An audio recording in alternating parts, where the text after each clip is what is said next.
Yesterday I was talking to the junior members at the symposium, telling them about all the career opportunities and everything, and I started to talk about embrace the suck a little bit, and then I just slowly, it was kind of weird, but I started talking about embracing the great instead.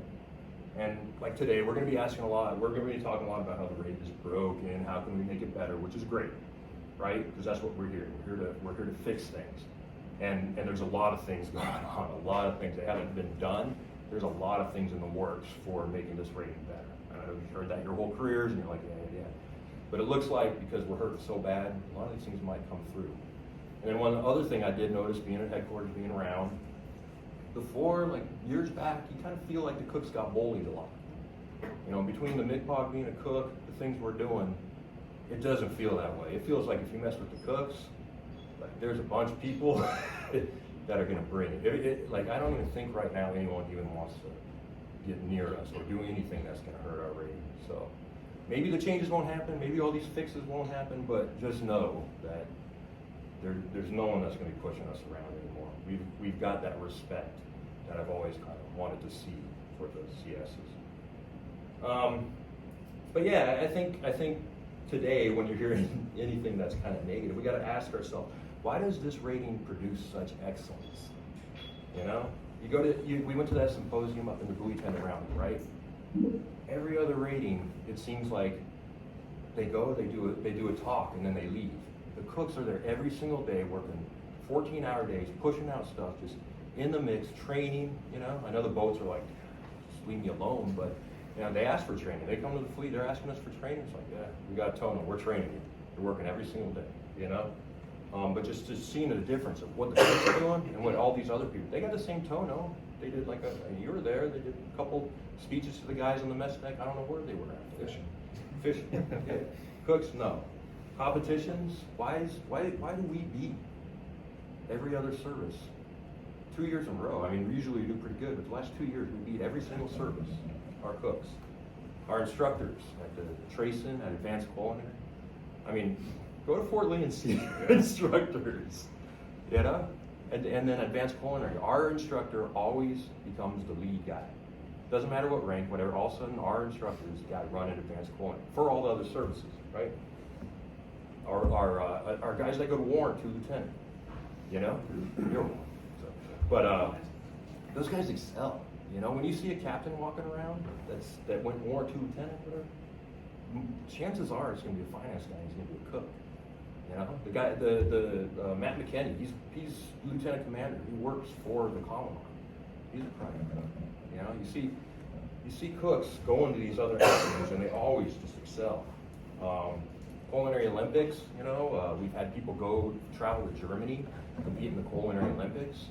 We're not even DOD, but you'll see that DOD is always grabbing coasters for some reason.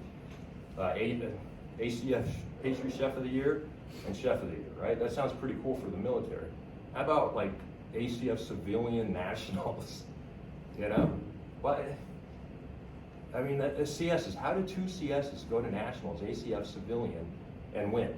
You know, we were just like, yeah, we're doing good things, but I mean, that is unheard of.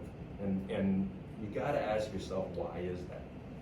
Crazy events with celebrities, politicians, USO. USO only uses coasties to put on these events for DOD. Crazy events. The captains, we're trying to do banding billets, right? Guess what the captains say? Captain's like, I don't want to lose my cook as an option for my CMC. They all talk about how they want their cook CMC.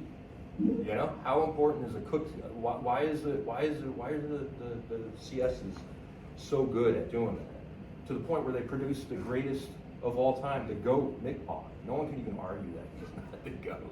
Yeah? Cook MICPOG is the greatest of all time, right?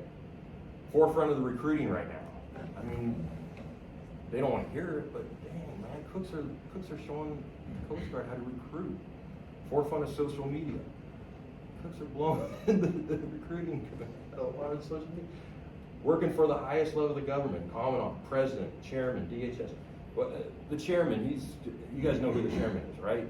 He's pretty much the 5-star. You got all the service chiefs, and then there's a guy that's ahead of he might as well be a 5-star general. No, there's no such thing. But we have cooks that he wants working in his house.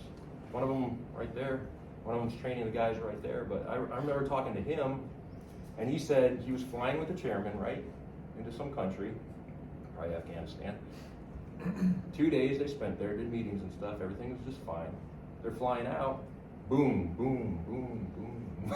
You know, like, why does the chairman need a coastie? Like, why? There's a whole room in the guy's house that's dedicated to the Coast Guard. We're not DOD, you know?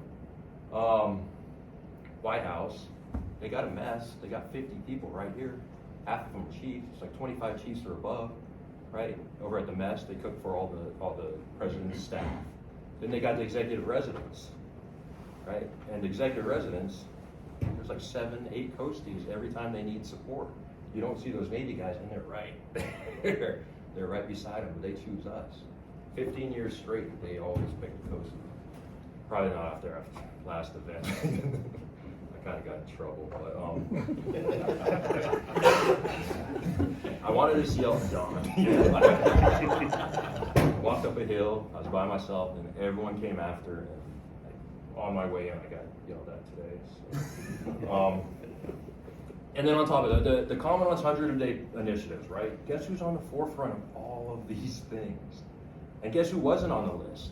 We weren't on any of these lists. We weren't on lateral sessions. We weren't on banding billets. But because of work that Petaluma did, all of a sudden we were front runners on lateral sessions. Banding billets, you know, that was already in place. All of a sudden we're the front runner on banding billets. Yeah, it's what we do. So when we're talking today, that's all I'm asking is, you know, you hear about a lot of stories about how the rate's broken and everything, but just think, this rate does produce excellence on a regular basis.